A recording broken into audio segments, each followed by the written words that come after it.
মোহনবাগানের হয়ে যে অগুন্তি গোল করেছো, তার মধ্যে যদি একটা গোল তোমাকে বাঁচতে বলা হয়? আমার মনে হয় 2 জুলাই ছিল ম্যাচ, আমরা 4-1 হারার পরের ম্যাচ।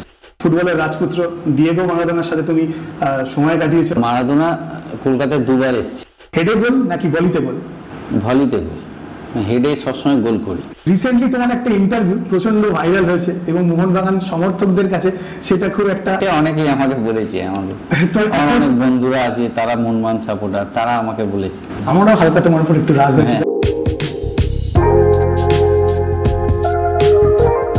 তো দীপেন্দুদা, ফুটবল জীবনের শুরুটা কেমন ছিল তোমার, সেটা যদি একটু বলো। ফুটবল শুরু প্রথমে আমি বসিরহাট ওই হসপিটাল কোয়ার্টারে থাকতাম আমরা, যেহেতু আমার মা বসিরহাট হসপিটালে চাকরি করতেন। তো ওখানে একটা মাঠ ছিল যেখানে মানে বিকেলে আমাদের মানে কোয়ার্টারের বড়রা ফুটবল খেলতেন।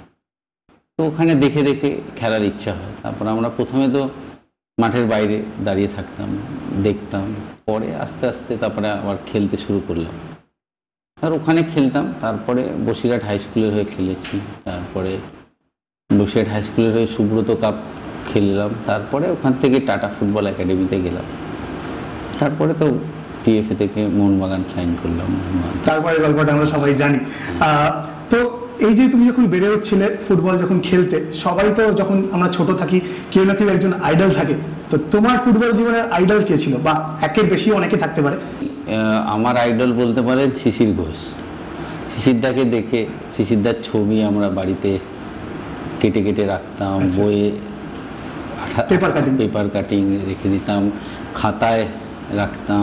শিশিরদাকে ভালো লাগতো, শিশিরদার খেলা। তখন আমরা তো সোশ্যাল মিডিয়া তো ছিলই না, টিভিতে যেটুখানি খেলা দেখা আর কাগজ পড়তাম, তো ওইভাবে দেখতে দেখতে শিশিরদাকে আমার ভালো লাগতো। তোমার জীবনের প্রথম বড় ক্লাব মোহনবাগানের সই করার মুহূর্তটা যদি একটুখানি আমাদের সাথে শেয়ার করো। আমি তখন টাটা ফুটবল একাডেমিতে খেলি। তখন Durand cup semifinal TFA versus Mohun Bagan ছিল, যেরকম অপোনেন্ট টিমে শিশিরদা খেলছিল, তখনকার দিনের ক্রিস্টোফার, এরা সব মোহনবাগানের ছিল, এবং আরও সত্যদা ছিল, গোলে তনুময় বসছিল। সেই সেমিফাইনালে আমি গোল করি এবং 1 গোলে টিএফএ জেতে মোহনবাগানের সাথে ডুরান্ড সেমিফাইনাল। এবং সেদিন জেতার পরেই রাত্রিরে আমাকে টুটুদা ডেকে নিয়ে গেছিলেন, তোকে মোহনবাগানেই খেলতে হবে পরের বছর। তারপরেই তো মোহনবাগানে সাইন করলাম আমরা, অনেকে 7 জন সাইন করেছিলাম আমরা টিএফএ থেকে। বাপরে বাপ, মানে স্বপ্ন সত্যি হওয়ার মতো। যখন মোহনবাগান টেন্টে যখন প্রথমবার পা রাখলে অ্যাজ এ প্লেয়ার, কিরকম লেগেছিল? প্রথম দিন যেদিন আমি মোহনবাগান টেন্টে যাই, আমি তখন আন্ডার-19 ইন্ডিয়া ক্যাম্প। আচ্ছা। আমরা মোহনবাগান প্র্যাকটিসে যাই না, আমি ইন্ডিয়া ক্যাম্পে এই সল্টলেক সাইতে ছিলাম। তো একদিন আমি মোহনবাগান টেন্টে যাই, এই ধরুন 11:30 এরকম হবে। তো আমি টেন্টে গিয়ে দেখছি শিশিরদাকে গোবিন্দদা মাসাজ করছে, শিশির ঘোষ। শিশিরদা আমার আইডল। প্রথম দিনই গিয়ে শিশিরদাকে দেখা, শিশিরদা সাথে অনেকক্ষণ বসে কথা বললাম। শিশিরদা তখন ওই মাসাজ করছিল গোবিন্দদা। তো এটা একটা অন্যরকম ফিলিং যে শিশিরদাকে দেখে বড় হয়েছি। সেখানে প্রথম দিনই মোহনবাগান মাঠে গিয়ে শিশিরদার সাথে দেখা হয়েছিল। দীপেন্দুদা, তুমি যখন বললে যে এই স্বপ্ন পূরণ হওয়ার ব্যাপারটা, তোমার আইডল ছিল শিশিরদা, তুমি মাঠে ঢুকে প্রথম শিশিরদাকে দেখলে, এবং অবশ্যই তুমি যখন টিএফ এর কথা বললে, টিএফ এর হয়ে তুমি মোহনবাগানকে যখন গোল দিয়ে হারালে, সেই সময় শিশিরদা অপোনেন্টে খেলছিল।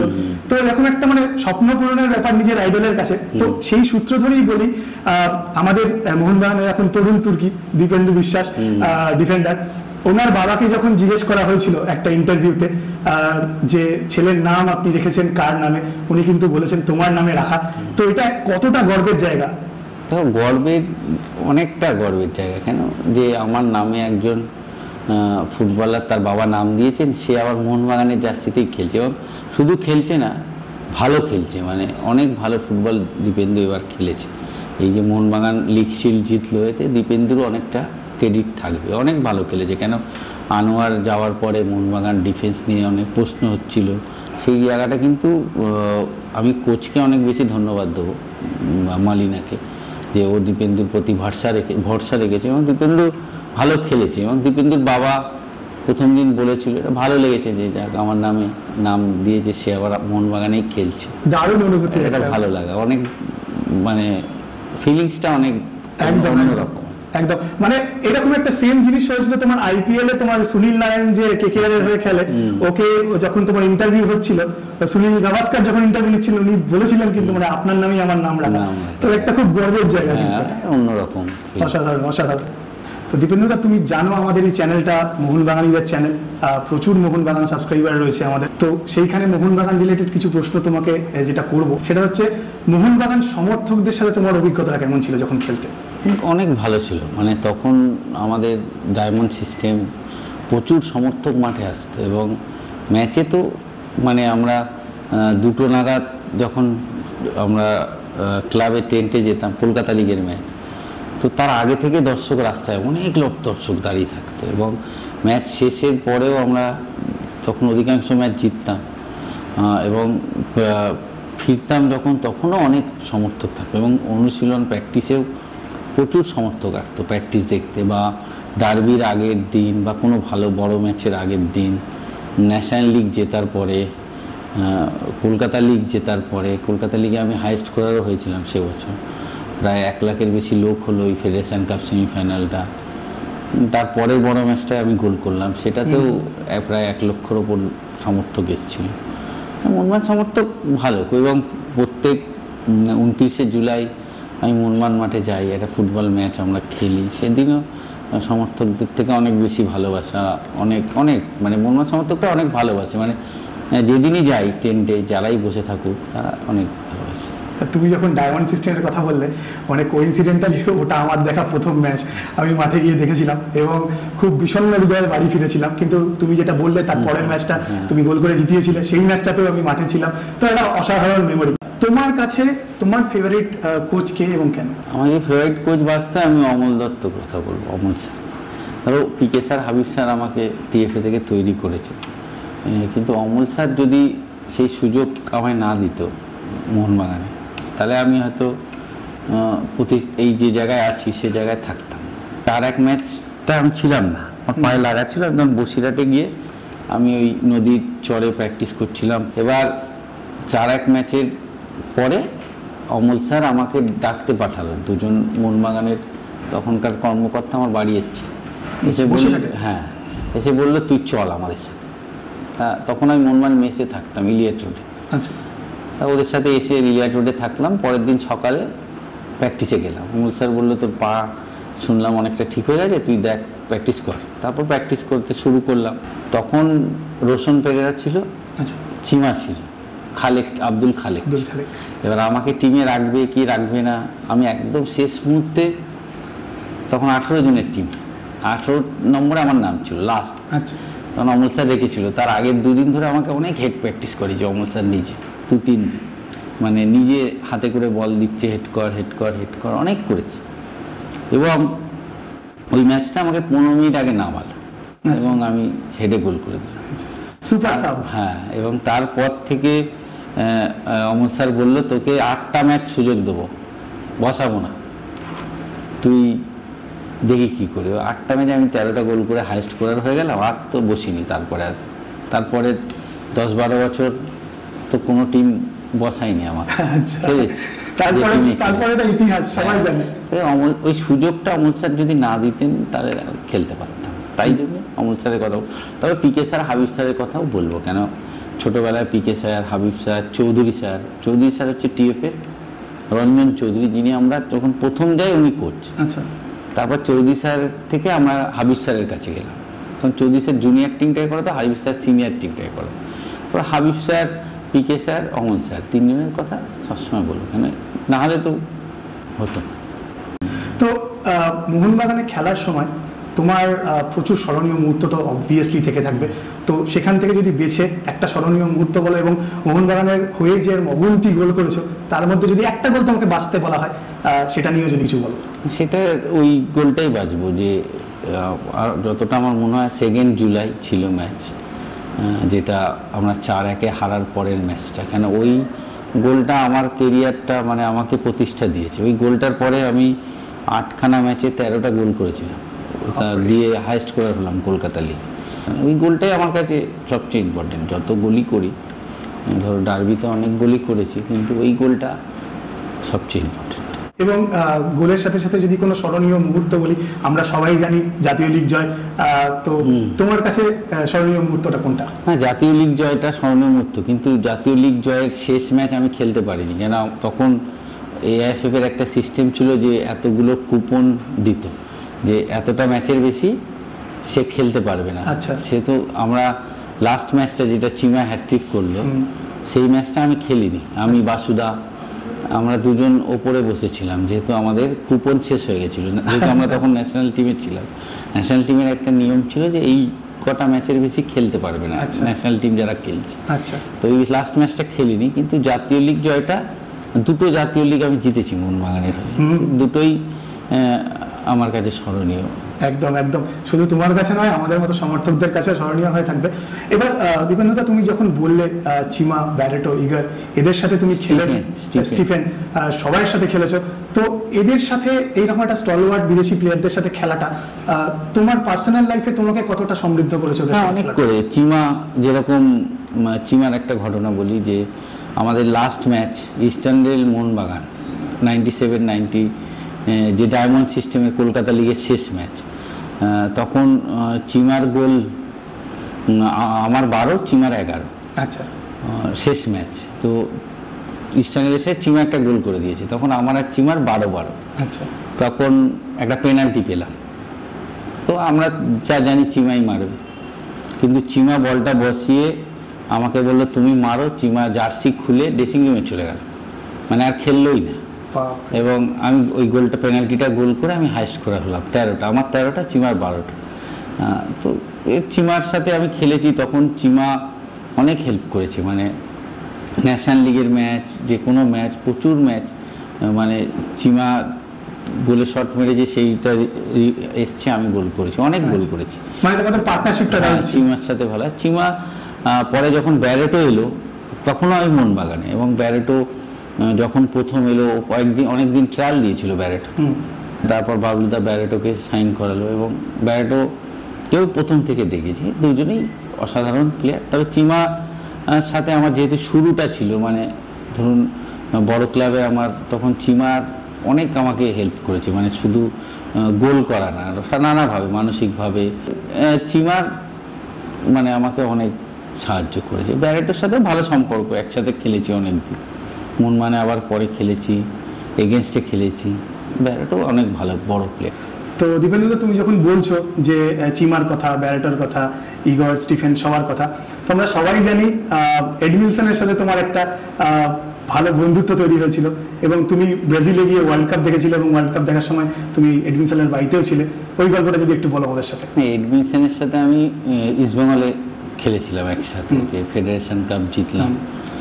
তারপর যখন 2014 বিশ্বকাপ ব্রাজিলে যাব, কোথায় থাকবো, তখন এডমিনসনকে ফোন করলাম, ও বললো আমার বাড়িতেই থাকো। তো ওর বাড়িতেই ছিলাম আমি রিওতে, পুরো আমি প্রায় 23-24 দিন ব্রাজিলে ছিলাম। ওর বাড়ি থেকেই ট্রাভেল করতাম, যেখানে যেতাম ওর বাড়িতে থাকতাম, ওখান থেকে সাও পাওলো যেতাম, আবার চলে আসতাম। ও বলে দিত কিভাবে যাবে, কোথায় যাবে। এবং সেই সময় তুমি মানে আমাদের বাংলা খবরের কাগজে একটা প্রতিবেদন লিখতে প্রায় ব্রাজিল থেকে, এবং সেগুলো আমরা পড়তাম। ব্রাজিলে লিখেছিলাম, এই এবিপি আনন্দে বলতাম। তো তোমার চোখে বিশ্বকাপ মোটামুটি আমাদের দেখা হয়ে গেছিল আশেপাশে। তো এইরকমই আরো একটা গল্প আমরা সবাই জানি, ফুটবলের রাজপুত্র ডিয়েগো মারাদোনার সাথে তুমি সময় কাটিয়েছো, দেখা করেছিলে, তো সেই অভিজ্ঞতাটা যদি আমাদের দর্শক বন্ধুদের সাথে একটু শেয়ার করো। মারাদোনা কলকাতায় 2বার এসেছি, সেকেন্ড টাইম যখন আসলো তখন মারাদোনার সাথে আমি সারাদিন ছিলাম, 3 দিন। মারাদোনা যে অনেক প্রোগ্রামে গেছিল, প্রোগ্রামগুলো, প্রতিটা প্রোগ্রামে আমি গেছিলাম। যিনি মারাদোনাকে এনেছিলেন শতদ্রুদা, তো একদিন শতদ্রুদা আর আমি একজন ইন্টারপ্রেটারকে নিয়ে ওনার ঘরে গেছিলাম, মানে ওনার গার্লফ্রেন্ড ছিলেন আর উনি ছিলেন নব হোটেলে। গিয়ে খালি গায়ে ছিল প্রথমে, বসেছিল আমার সামনে, হ্যাঁ এই তুমি আর আমি যেরকম বসে আছি ওরকম, আরো টেবিলটা মানে আরো কাছাকাছি। আচ্ছা। কথা হচ্ছে, অনেক ভারতীয় ফুটবল নিয়ে জিজ্ঞাসা করলেন, এবং অনেক কিছু। তারপর আমরা কিছু খাবো কিনা জিজ্ঞাসা করলেন। এখন অত বড় খেলোয়াড়, আমাদের কাছে ভগবান, কিন্তু তার ব্যবহার এত ভালো, মানুষ হিসেবে ভালো। সব হওয়ার পরে আমার একটা ইচ্ছা ছিল, আমি একবার জিজ্ঞাসা করলাম যে আপনার বা পাটাকে একটু আমি দেখতে পারি ধরে। খুব হাসলো, প্রায় মানে হেসেই যাচ্ছে, 2-3 মিনিট হাসলো। তারপরে একটা জার্সি পরলো, পরে একটা টেবিলের উপরে পা তুলে বলছে হ্যাঁ দেখো, পাটাকে একটু হাত দিয়ে ধরলাম। ধরুন এটা আমাদের মতো খেলোয়াড়ের কাছে একটা স্বপ্ন, মারাদোনার বাপাটা ওটা তো ভগবানের বাপার মতো। এটা একটা বড় মানে পাওনা যে মারাদোনাকে ওইভাবে কাছ থেকে দেখা। আচ্ছা, মারাদোনার কথা যখন বললেই তাহলে পেলের সাথে দেখা করার ব্যাপারটা একটু। পেলের সাথে ছিলাম সাথে। আচ্ছা, পেলের সাথে অনেক, আমার জন্মদিন ছিল তখন, পেলে যখন এসেছিল আমাকে একটা কার্ড দিয়েছিলেন যে এরকম নিজের হাতে লিখে, Dipendu happy birthday, all the best, এটা রাখা আছে আমার বাড়িতে, নিজের হাতে লিখে দিয়েছিল। মানে মারাদোনা পেলে দুজনের সাথে তুমি সময় কাটিয়েছো, এটা মানে অনেকের কাছে স্বপ্নের। অনেকটা সময় কাটিয়েছি, মানে পেলের সাথে তো এরকম একটা প্রোগ্রাম ছিল, সেখানে পেলে বসেছে পাশে, আমি বসেছি আমার ঘাড়ে হাত দিয়ে। বাপরে বাপ, অন্যরকম ফিলিংস আছে, স্বপ্নের মতোই। তো আবার আমরা ফিরে আসছি কলকাতার ময়দানের ফুটবলে, ভারতীয় ফুটবলে। এই মোমেন্টে ভারতীয় ফুটবলের যেটা সব থেকে হাহাকারের জায়গা, একটা স্ট্রাইকার উঠছে না, সুনীল ছেত্রীকে আবার রিটায়ারমেন্ট ভেঙে ফিরে আসতে হচ্ছে। তো এই জিনিসটা তুমি কিরম ভাবে দেখছো? দেখো, যেটা বলবো যে সুনীল কিন্তু তার যোগ্যতায় এসছে টিমে, ভারতীয় দলের কোচ ওকে ডেকেছে। কেন ডেকেছে? এই লিগ শিল্ডে হায়েস্ট করার সুনীল 12টা গোল করেছে। তারপরে যে গোল করেছে ইন্ডিয়ান স্ট্রাইকার বড় জোর 3টে না 4টে। তাহলে সুনীল তার যোগ্যতায় কিন্তু সে জাতীয় দলে এসছে। এবার সে রিটায়ারমেন্ট করেছিল, ভারতীয় দলের কোচ মনে করেছে যে সুনীলই আজকের দিনেও ভারতের 1 নম্বর স্ট্রাইকার। যত বলবো ততটাই কম হবে। যে ফুটবল এবছর খেলেছে, আমি নিজে যেহেতু টিম ম্যানেজার মোহামেডান স্পোর্টিং, আমি মাঠে বসে দেখেছি, ওকে কোচ নিয়ে কোনো ভুল করেনি এবং সেটা প্রমাণও দিল লাস্ট মালদ্বীপ ম্যাচে, গোলও করলো। কিন্তু আরও স্ট্রাইকার উঠছে না কেন? স্ট্রাইকার তো সব টিমেই খেলছে। যদি তার যোগ্যতা, সুনীলের সাথে তাকে লড়াই করতে হবে, সুনীলকে হারিয়ে তোমাকে খেলতে হবে, তবে হবে। আমাদের সময় যেমন চিমা, ইগর, ব্যারেটো, স্টিফেন, তাদের সাথে লড়াই করে মোহনবাগান টিমে খেলার জন্য লড়াই করতে হতো। তারপর তো অন্য স্ট্রাইকারদের সাথে লড়াই, মানে এরকম কম্পিটিশান ছিল। সুযোগ সবাই পাচ্ছে, গোল যদি না করতে পারে, ধরো রহিম অনেক সুযোগ পেয়েছে, রহিম আলী অনেক ম্যাচ কিন্তু উড়িষ্যা ওকে খেলিয়েছে, কখনো হয়তো উইঙ্গার খেলিয়েছে, কখনো স্ট্রাইকার খেলায়নি। রহিম গোল করতে হবে, রহিম আলী যদি গোল করে তাহলে কিন্তু ও আগের জায়গায় আসবে। বা ঈশান পান্ডিতা তো অতদিন ধরে খেলছে, সেখানে গোল না করলে সেই সুনীলকেই সুযোগ দিয়েছে। স্ট্রাইকার হলে গোল করতে হবে। তো আরো একটা জিনিস দীপেন্দুদা, যে আইএসএল বলো বা আই লিগ বলো, প্রত্যেক কটা টিমেই আমরা দেখি যে বিদেশি স্ট্রাইকারদের এখন রমরমা চলছে। তো সেক্ষেত্রে তুমি যে একটু আগে বললে যে লড়াই করে জায়গাটা নিতে হবে, সেক্ষেত্রে ভারতীয় স্ট্রাইকারদের কাছে ব্যাপারটা কি অনেকটা টাফ হয়ে যাচ্ছে? একটা আমি বলছি যে আমাদের রবিকে আমরা 3-4টে ম্যাচ সুযোগ দিয়েছি, ও কিন্তু একটা ম্যাচ গোল করেছে, একটা ম্যাচে অ্যাসিস্ট করেছে। তাহলে রবি তার যোগ্যতা প্রমাণ করেছে। আর স্ট্রাইকারকে সেইটা করতে হবে। আমাদের সময় আমাদের অনেক স্ট্রাইকার, ধরো আমি ইস্টবেঙ্গলে যখন খেলছি, রমন বিজয়ন, বাইচুং, আমি বাইচুং খেলবে, রমন বিজয়ন আর আমার মধ্যে যে গোল করবে না তাকে বসতে হবে। আচ্ছা, তো সেখানে কম্পিটিশনে তোমায় গোল করে তোমার জায়গা করতে হবে। ধরো দীপেন্দু বিশ্বাস তো নিজের যোগ্যতায় জায়গা করেছে, জাতীয় দলের প্লেয়াররা মোহনবাগান টিমে এত, তার মধ্যে থেকে ও কিন্তু জায়গা করেছে। ধরুন আমাকে অমল স্যার অনেক সাপোর্ট দিয়ে, মালিনা দীপেন্দু বিশ্বাসকে সাপোর্ট দিয়েছে, কিন্তু সাপোর্ট দেওয়া আর তোমায় মাঠে খেলতে হবে। এই যে রবি হাসদা যে নিজেকে প্রমাণ করেছে, এই প্রমাণটা অন্য বাঙালি খেলোয়াড়দের বা ভারতীয় খেলোয়াড়দের করতে হবে, তাহলে সে জায়গা পাবে, না হলে পাবে না। কারণ রবিকে এখন আমরা খেলানোতে আর কেউ ওকে বসাতে পারবে না। সেটাই, মানে সুযোগটা পেলে তোমাকে সেই কাজে লাগাতে হবে, সদ্ব্যবহার করতে হবে।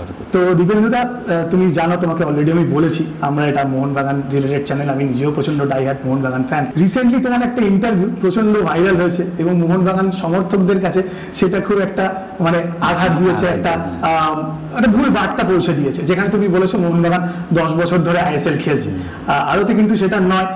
তো সেই ভুলটা ভাঙার জন্য কি তুমি সমর্থকদের কোনো বার্তা দিতে চাও? ওটা একটা ভুল ব্যাখ্যা গেছে। আমার বক্তব্য ছিল যে মোহামেডান প্রথম খেলছে আইএসএল, আর মোহনবাগান অনেক দিন ধরে আইএসএল খেলছে। ওই যে 10 বছর, 11 বছর, 20 বছর, এটা আমি মানে এটা ভুল ব্যাখ্যা করা হয়েছে। কেন ওই মধ্যেখানে একজন সাংবাদিক কি একটা বলল, তার মধ্যে তখন প্রেস কনফারেন্স চলছে, যার মধ্যে একটা ভুল বোঝাবুঝি সৃষ্টি হয়েছে। দেখো, মোহনবাগান খেলে আমরা বড় হয়েছি, প্রথম ক্লাব আমার মোহনবাগান ক্লাব। আর আজকের দিনও এই মোহনবাগান 29শে জুলাই মোহনবাগান ক্লাবে গেলে আমরা এতটাই সম্মান পাই, যেটা সারা জীবন আমাদের কাছে মনে থাকবে। বেশিরভাগ সময়টাই আমরা ধরো 3টে বড় ক্লাবে খেললেও বেশি মোহনবাগানেই খেলেছি। সেখানে এটা মানে একটা ভুল বোঝাবুঝি সৃষ্টি হয়েছে। আমার কোনো দিন বা কোনো আমাদের মনের মধ্যে আসবে না যে মোহনবাগানকে অসম্মান করবে, এত বড় আস্পর্ধা আমার হয়নি। কিছু মানুষ আছে তাদের মানে ভুল ব্যাখ্যা করে যদি তার ওই ভিউ টিউ বাড়ায়, এখন অনেক কিছু আছে, এটা ভুল ব্যাখ্যা হয়েছে। আর তাও আমি বলবো, যদি এখানে মোহনবাগান ক্লাবের সমর্থকরা যদি দুঃখ পেয়ে থাকেন, তার জন্য আমি দুঃখিত। আমরা সঠিকভাবে আমি এইভাবে বলতেও চাইনি, মানে এটা মানে কিছু একটা মিসআন্ডারস্ট্যান্ডিং এটা হয়েছে। দীপেন্দ্র, তোমার সামনে আমি আজকে বসে আছি, একটু মিথ্যা কথা বলবো না। যখন এই ইন্টারভিউটা দেখেছি, যেভাবে এডিট করা হয়েছিল বা যেভাবে তোমার বক্তব্যকে ভুল ব্যাখ্যা করা হয়েছিল, আমারও হালকা তোমার উপর একটু রাগ হয়েছিল। সে অনেকেই আমাকে বলেছে, আমার অনেক বন্ধুরা আছে তারা মোহনবাগান সাপোর্টার, তারা আমাকে বলেছে। তো এখন পুরোপুরি ক্লিয়ার হয়ে গেল। Exclusive thank you so much দীপেন্দ্রদা এই ব্যাপারটা ক্লিয়ার করার জন্য। তো দীপেন্দ্রদা, তুমি একটু আগে রবি হাঁসদার কথা বললে, এবং আরো অনেক নতুন ফুটবলার যারা উঠে আসছে এবং ভবিষ্যতে যারা বড় ক্লাবকে রিপ্রেজেন্ট করবে এবং হয়তো তারপরে ভারতীয় দলকে রিপ্রেজেন্ট করতে পারে। As a x Indian footballer এবং ইন্ডিয়ান ফুটবল লেজেন্ড হিসেবে তোমার তাদের জন্য কি পরামর্শ থাকবে? একটা যে কোনো কিছু করতে গেলে কিন্তু ডিসিপ্লিনটা রাখতে হবে। তুমি যদি যত বড় খেলোয়াড়ই হও, ডিসিপ্লিন না থাকলে তুমি বড় হতে পারবে না। আর এখন অনেক কঠিন, মানে ধরো যারা বলছে যে আগে আমরা এই করলাম, আমি বললাম আমি এত গোল করেছি, কিন্তু এখন খেলতে গেলে আমাকে অনেক বেশি, আরও বেশি আমাকে চুলচেরা বিশ্লেষণ হতো আমার পারফরমেন্স, আমি কিভাবে হেড করছি, কিভাবে ড্রিবল করছি, সেটা কিভাবে আটকাবে, আমি নিজে দেখছি। তো মানে ধরা পড়ে যাওয়ার চান্সটা অনেক বেশি ছিল, অনেক বেশি। এখন অ্যানালিস্ট সব দিয়ে দিচ্ছে, সেখানে এখন কঠিন, তবে ডিসিপ্লিন থাকলে হবে। এতক্ষণ তো অনেক আলোচনা করলাম ফুটবল নিয়ে, একটু ফুটবলের বাইরের প্রশ্ন করতে চাই। ফুটবলের বাইরে তোমার লাইফে মানে শখ কি কি, আগ্রহ বা শখ যেটাই বলো? আমরা আগে ধরুন ক্রিকেট খেলতাম, অনেক ক্রিকেট খেলতামই শীতকালে, আমরা অনেক ক্রিকেট খেলেছি। মানে মোহনবাগানে যখন আমি খেলি তখন আমি আগে চলে আসতাম প্র্যাকটিসে বিকেলবেলা, এসে লক্ষ্মী তখন মোহনবাগানে খেলতাম। ওই মোহনবাগানে যারা ক্রিকেট খেলতো তাদের সাথে ওইখানে মোহনবাগান মাঠে দেখবে ক্রিকেটের পিচ হতো, ওদের সাথে ক্রিকেট খেলতাম এসে। আগে অনেক খেলেছি। ধরো ক্রিকেট খেলতে ভালোবাসি, খেলা দেখতে ভালোবাসি।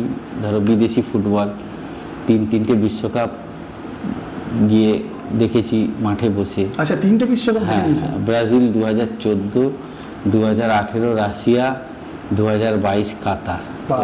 4 নম্বর বিশ্বকাপ যাওয়ার ইচ্ছা আছে। আচ্ছা, আমেরিকা, মেক্সিকো আর কানাডায় 26 সালে। তো সেই ফুটবলের মধ্যেই থাকি মানে সবসময়। এখন মোহামেডান স্পোর্টিংয়ের আমি ফুটবল সেক্রেটারি, ক্লাবের টিম ম্যানেজার। একটা আমরা কঠিন লড়াই করে আইএসএলে এসেছি। এবছর অতটা ভালো ফল হয়নি, আশা করব সামনের বছর আমাদের টিম ভালো ফল করবে আইএসএলে।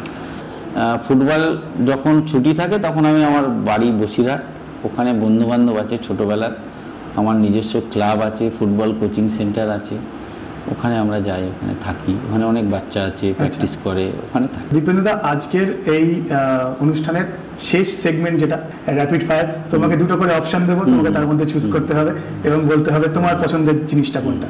খেলোয়াড় দীপেন্দ্র বিশ্বাস না কোচ দীপেন্দ্র বিশ্বাস? খেলোয়াড় সবসময়? খেলোয়াড়, হ্যাঁ সবসময়। হেডে গোল নাকি ভলিতে গোল? ভলিতে গোল। হেডে সবসময় গোল করি, ভলিতে মাঝে মাঝে করেছি, তাই জন্য। এবার যে প্রশ্নটা সেটা হচ্ছে সারা বিশ্বের প্রশ্ন, মেসি না রোনাল্ডো? রোনাল্ডো। যেহেতু তুমি স্ট্রাইকার ছিল সেই জন্য তোমার রোনাল্ডোর প্রতি টানটা বেশি। আরেকটা প্রশ্ন যেটা প্রায় বাঙালি সমাজকে দ্বিধাবিভক্ত করে দিয়েছে, ইস্ট বেঙ্গল মোহনবাগান ছাড়া, ব্রাজিল না আর্জেন্টিনা? এখানে আমি আর্জেন্টিনার। ব্যারেটো না ইয়াকুব? ব্যারেটো। বাইচুং না সুনীল? বাইচুং। দিব্যেন্দুদা অনেক অনেক ধন্যবাদ, তুমি যে তোমার ব্যস্ত শিডিউল থেকে আমাদেরকে একটু সময় দিয়েছো এবং আমাদের সাথে আড্ডা মেরেছো। শুধু তো ঠিক আছে। তুমি আমার সাথে নয়, এখানে আমাদের যারা মোহনবাগানি সাবস্ক্রাইবার আছে প্রত্যেকের সাথে আড্ডা মারলে, এরকম ক্যান্ডিডলি কথা বললে, তার জন্য মানে অশেষ অশেষ ধন্যবাদ। থ্যাংক ইউ, তোমাকেও ধন্যবাদ। বিয়ন্ড রুটিনের সকল যারা সদস্য আছেন তাদের সকলকে আমার তরফ থেকে অনেক অনেক শুভেচ্ছা, এবং সকল মোহনবাগান সমর্থকদের আমার তরফ থেকে শুভেচ্ছা লিগ শিল্ড জেতার জন্যে, আর আরও শুভেচ্ছা রইল যে নকআউট জেতার জন্য। এছাড়াও আপনারা এই চ্যানেলটাকে সাবস্ক্রাইব করুন এবং এই আমাদের বিয়ন্ড রুটিনের সকল মোহনবাগান সমর্থকদের সাথে থাকুন।